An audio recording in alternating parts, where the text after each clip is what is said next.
A paz do Senhor.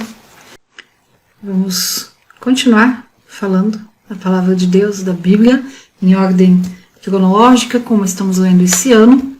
Hoje nós vamos comentar 1 Reis 9 e 2 Crônicas 8. Nós estamos então há alguns dias já falando de Salomão, do templo, da construção, da inauguração, e a partir da leitura de hoje nós vamos avançar um pouquinho no entendimento do que aconteceu com Salomão. Vamos abrir a Bíblia então. Vamos falar antes de Crônicas 8, até mesmo para a gente entender um pouquinho depois melhor, com mais atenção, o 1 Reis 9. Bom, vamos lá então para a 2 Crônicas, capítulo 8. Crônicas 8 vai falar sobre a administração de Salomão. Eu vou falar da estrutura aqui então, e depois eu quero emitir aqui um comentário que as pessoas fazem bastante sobre ter muitos recursos, ter dinheiro, ter um patrimônio considerável e sobre gerir tudo isso. Então eu vou falar da estrutura de Crônicas 8. Do 1 ao 6, nós vamos ler então sobre as cidades construídas por Salomão. Do 7 ao 10, os trabalhadores de Salomão, quem ele convocou ali, quem ele colocou para trabalhar. O 11, versículo 11, sobre o palácio da rainha. Do 12 ao 16, o serviço do templo. E do 17 ao 18, sobre o comércio exterior. Nós vamos ver que era bem ativo aí todo Israel em relação a isso. O reinado de Salomão foi o mais próspero, foi o mais seguro e o mais bem organizado de todos os reis que Israel já teve. Desde Saul, que foi o primeiro rei, Davi, né? Saul, o reinado de Saul foi assim, Deus se afastou, Deus se retirou, e foi um reinado sem Deus, um reinado onde Saul se sentia inseguro como rei durante todo o tempo, achando que a qualquer momento Davi ia tirar o trono dele. Foi um reinado onde ele passou quase 40 anos, mais 20 e poucos anos aí, guerreando e lutando e perseguindo, aí, totalmente atribulado. O reinado de Davi já foi um reinado um pouco diferente do que de Saul, foi um reinado abençoado por Deus. Davi, um rei segundo o coração de Deus, um homem segundo o coração de Deus. Como o rei foi excelente, é considerado até hoje pelos judeus o melhor rei, mas foi um tempo de muita guerra. Davi derramou muito sangue, ele foi um rei guerreiro. E agora com Salomão, então, o povo de Israel vai conhecer então realmente o que é prosperidade, a bênção de Deus, seguro, não tiveram guerras e lutas como no tempo de Davi. O que teve foi coisa muito pontual e muito pequena, e foi um reino muito bem organizado. Salomão não é por nada, ele pediu sabedoria a Deus, e Deus deu sabedoria para ele.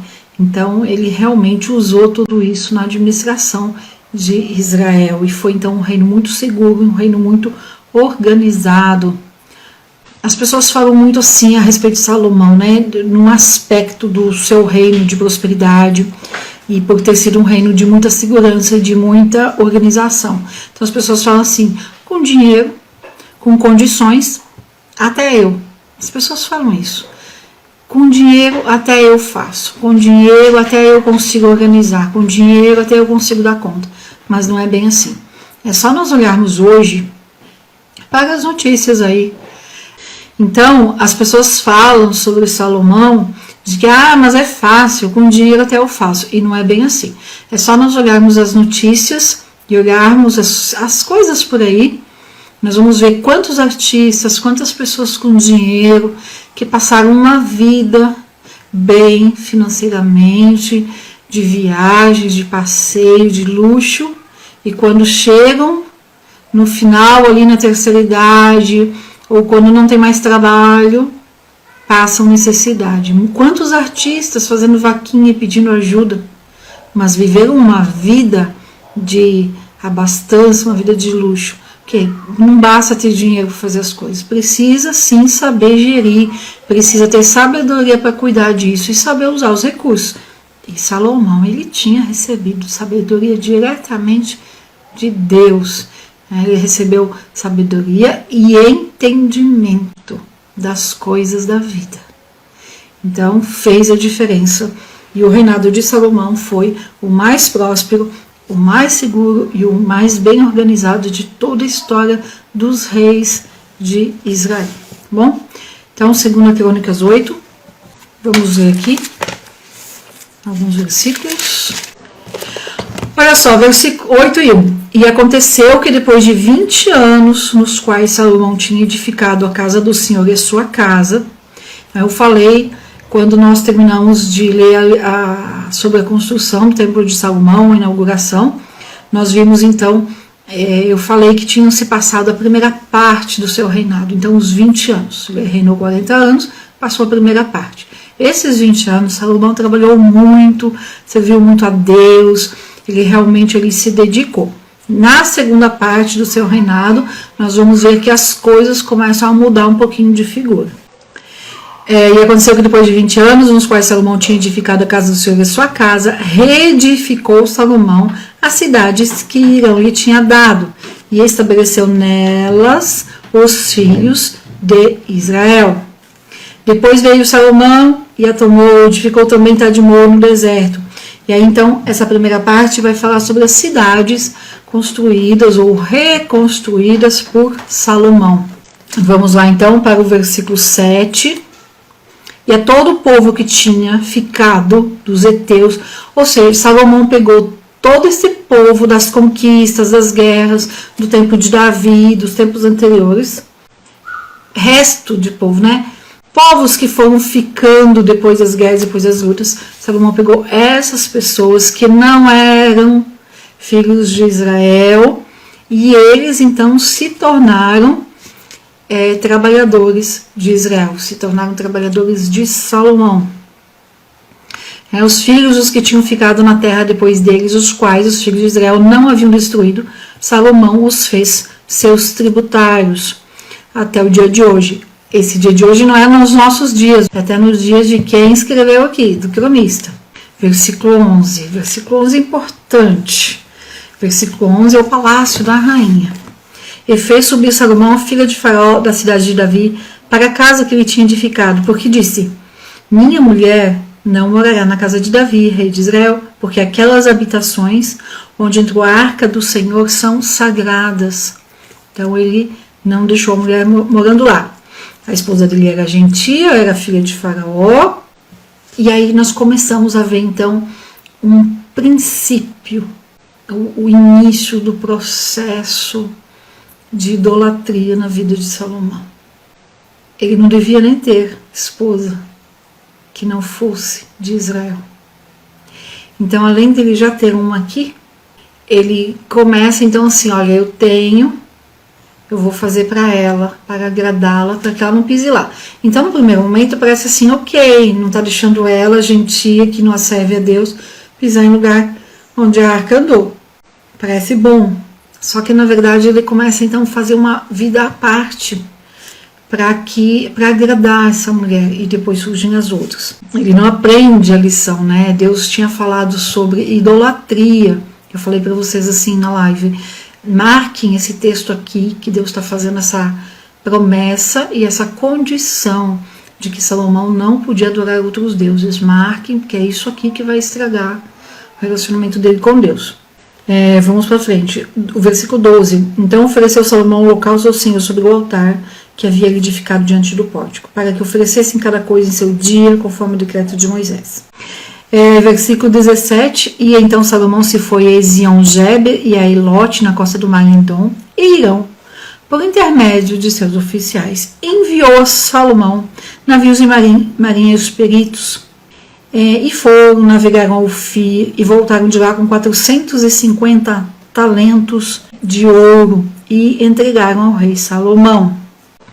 Esse versículo aqui, nós vamos lá para Reis e nós vamos entender um pouquinho melhor essa entrega aqui de Irão para Salomão. Vamos para Reis, 1 Reis 9. Então, 1 Reis 9 vai falar ali da aliança de Deus com Salomão. Vamos à estrutura que eu gosto, né, de falar um pouquinho dessa estrutura. Então, nos versículos 1 ao 9, Deus responde a Salomão. Do 10 ao 14, o presente de Salomão a Irão, e depois o de Irão para Salomão. E do 15 ao 28, os empreendimentos de Salomão. Versículo 1, quando Salomão acabou de edificar a casa do Senhor e a casa real e tudo o que Salomão quis fazer, o Senhor apareceu a Salomão pela segunda vez. Então, a primeira vez foi lá, 1 Reis 3, né? Deus apareceu lá a primeira vez. Então, Deus apareceu novamente aqui para Salomão em sonho e disse, né? Eu ouvi a tua oração e o teu rogo. Esse texto aqui, inicial de 1 Reis 9, do versículo 1 ao 9, ele é paralelo à segunda crônica 7. E aí, quando a gente abre lá em 2 Crônica 7, lembra que eu falei assim, anotem, marquem esses versículos aqui, que é 2 Crônica 7, do 13 até o 15, não tem no livro de Reis, só em Crônicas, que tá lá, né, versículo super conhecido, né, principalmente o 14, e se o meu povo que se chama pelo nome, se humilhar e orar e buscar minha face. Então, esse versículo, essa passagem de 2 Crônica 7, ele não aparece no texto paralelo de Reis, tá? É só para Crônicas.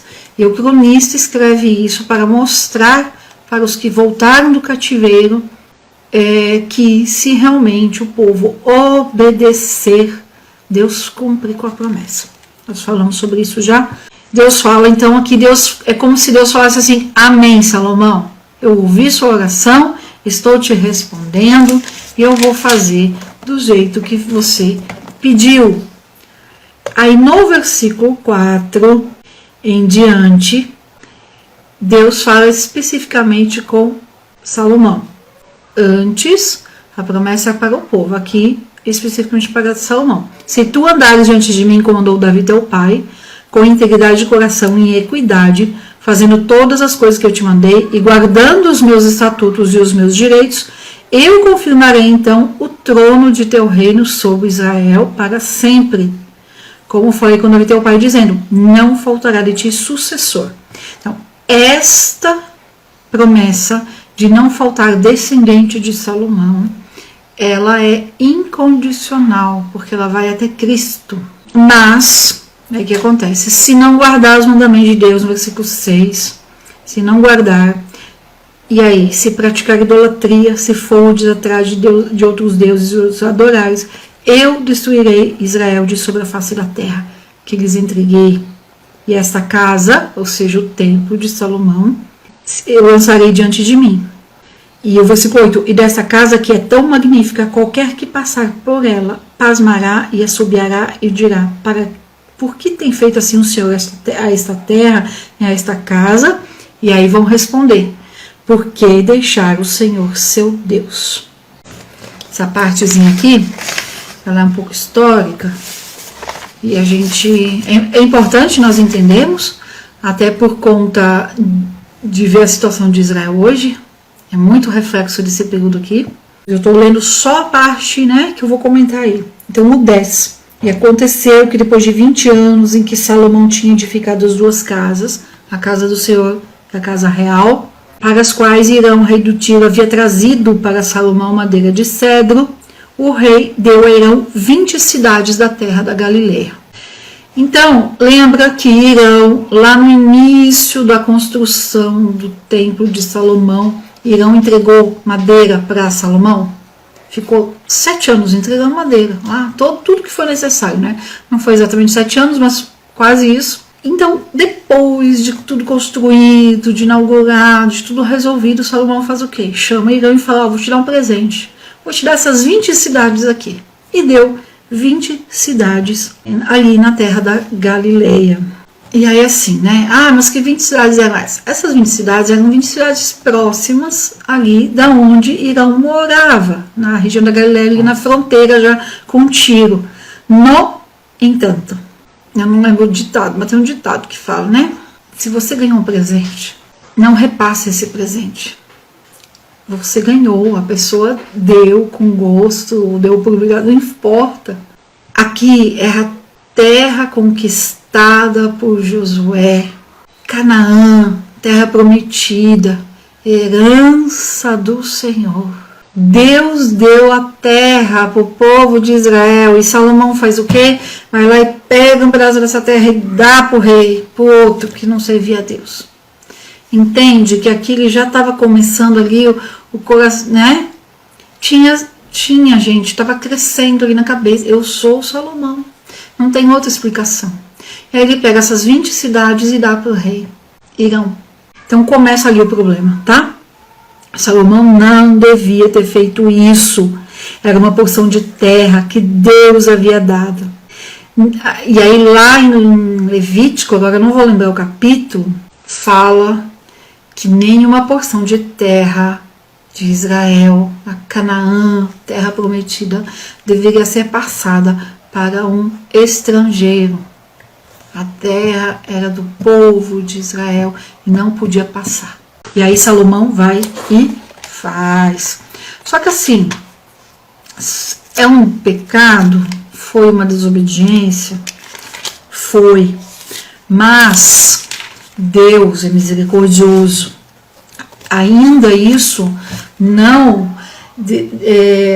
quebra o relacionamento, não quebra a aliança de Salomão com Deus, mas já é algo ali que entra no processo de pecado de Salomão.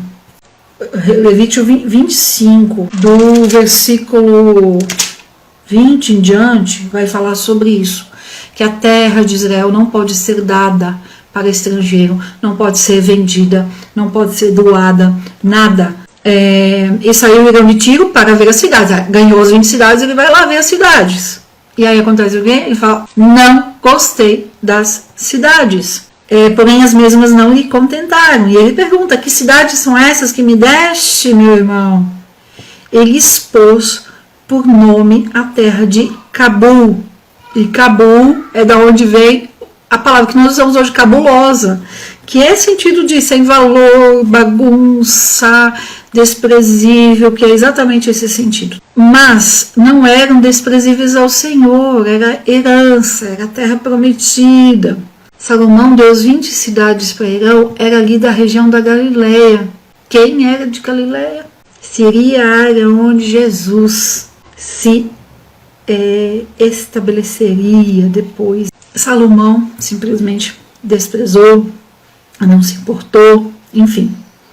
Mas Irão havia enviado ao rei 120 talentos de ouro, o que equivale hoje a 30 milhões de dólares. Irão deu para Salomão, não se importando com o que ele havia recebido ou com qualquer coisa. Irão acabou sendo muito mais generoso do que o próprio Salomão. Então, o cuidado que a gente tem que ter com o que Deus nos dá. Deus dá na nossa mão, nós devemos cuidar.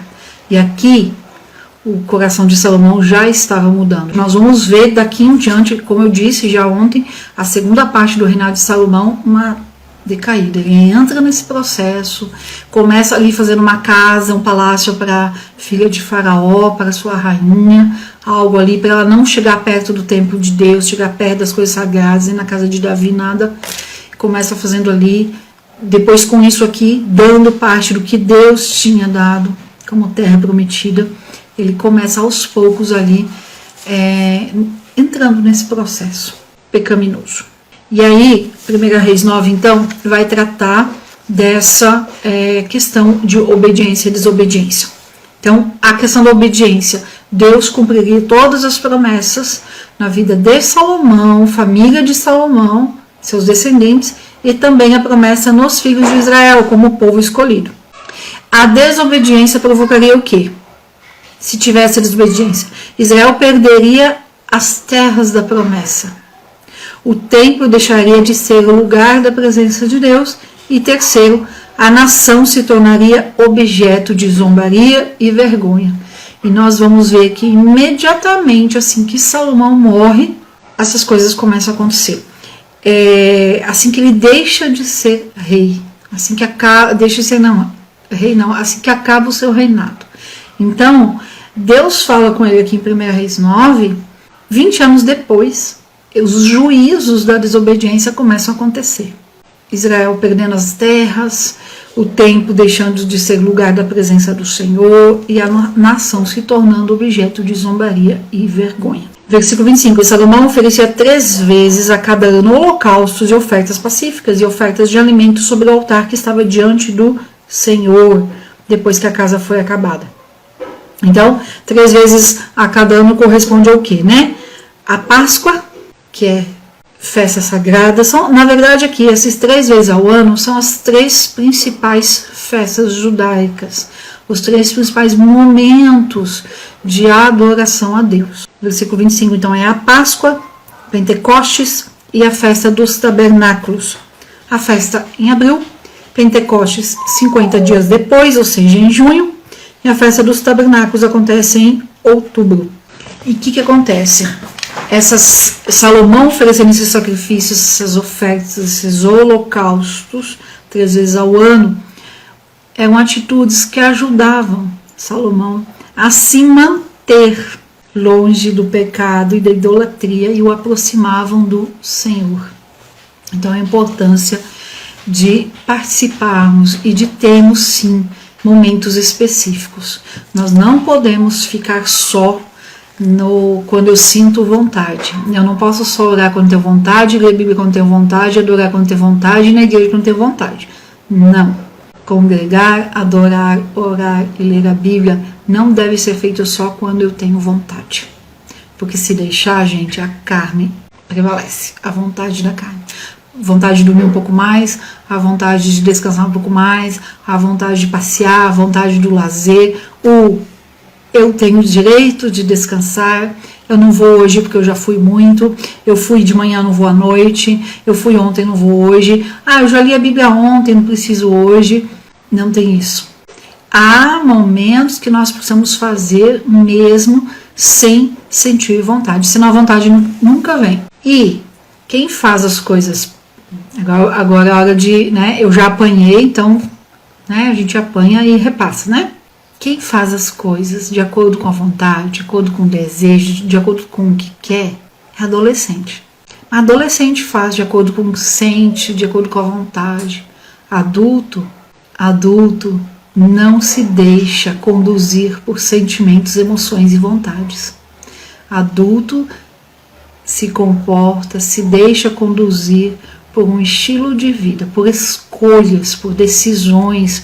E quem serve a Deus, só por servir a Deus, já confessa que escolheu uma vida de servo de Deus. Então, nossa vida precisa ser diferente. Então, Salomão nos mostra aqui que é preciso, né? Eu tenho muito cuidado com a palavra rituais, mas é preciso seguir, sim, alguns rituais, vamos dizer assim, no sentido de adorar a Deus, de servir a Deus. Sabe? Que seja o culto de domingo, que seja tal dia, é importante, precisa disso, né? Salomão, ali 3 vezes por ano, são as 3 festas principais, né? Os judeus têm mais de 50 festas, gente, mas as 3 principais são essas: a Páscoa, que é em abril, Pentecostes, 50 dias depois, e a festa dos tabernáculos. Então Salomão seguia isso, e isso o ajuda a se manter diante de Deus, em conexão com Deus.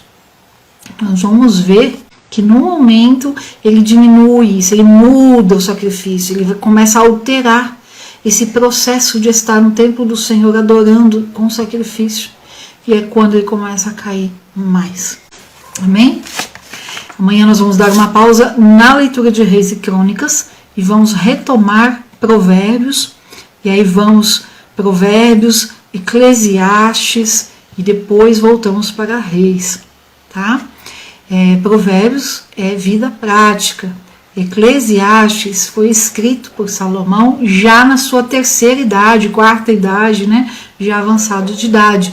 Muita gente fala que Eclesiastes é o livro da terceira idade, mas Eclesiastes é o livro da sabedoria para a vida em sociedade. E aí, fazendo essa conexão, nós estamos falando de Salomão, nós vemos assim, Salmos para a vida, sabedoria para a vida espiritual, Provérbios, sabedoria para a nossa vida prática, Cantares de Salomão, que já lemos e já comentamos, é sabedoria para a nossa vida conjugal, e Eclesiastes é sabedoria para a nossa vida em sociedade, para a nossa vida convivendo com outras pessoas. E aí, quando nós voltarmos então na leitura de Reis, capítulo 10, nós vamos pegar então esse gancho aí, essa parte aí de Salomão construindo a casa para a rainha e começando aí se desfazendo das cidades que ele deu para Irão, se desfazendo ali da promessa de Deus. Até hoje Israel não reconquistou as terras que foram conquistadas por Josué. Até hoje Israel sofre com isso lá. Tem assentamentos lá ao redor de Jerusalém, ao redor lá, nos limites do que hoje é o Estado de Israel. Assentamentos,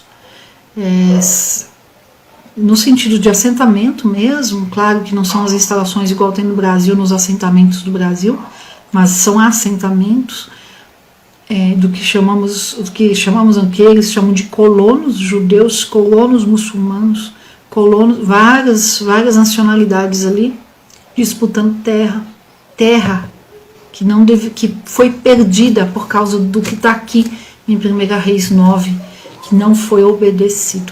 Se daqui em diante, de 1 Reis 9 em diante, de 2 Crônicas 6 em diante, nós vemos os reflexos até hoje. É importante a gente ir lendo e trazendo para a nossa vida. Não podemos esquecer isso. Se nós ficarmos só no conhecimento bíblico, não adianta de nada para a nossa vida. Nós precisamos buscar a sabedoria de Deus nisso aqui, nesse livro. O que é a sabedoria? É pegar o conhecimento daqui e aplicar na nossa vida. Saber fazer essa aplicação. Mas o que é mais importante é ficar a questão da obediência e desobediência. As promessas de Deus cumpre, desde que nós cumpramos com a nossa parte, com as condições que Deus coloca. E entender que de Salomão, a primeira parte do seu reinado, 20 anos, ele passou construindo, 7 anos o templo, depois mais 13 anos a casa dele, o palácio, muitas construções. Na segunda parte do seu reinado, do ano 20 ali em diante, ele entra então num processo que a gente chama de processo pecaminoso, tá bom? Que vai resultar na idolatria. Então a idolatria não é o principal, ela é o resultado de algo que começou com o desprezo do que Deus havia dado, de desprezo de coisas que Deus tinha dado para o povo. Amém? Deus abençoe. Obrigada mais uma vez pela companhia de todos. Que Deus recompense. Até amanhã, gente. Deus abençoe.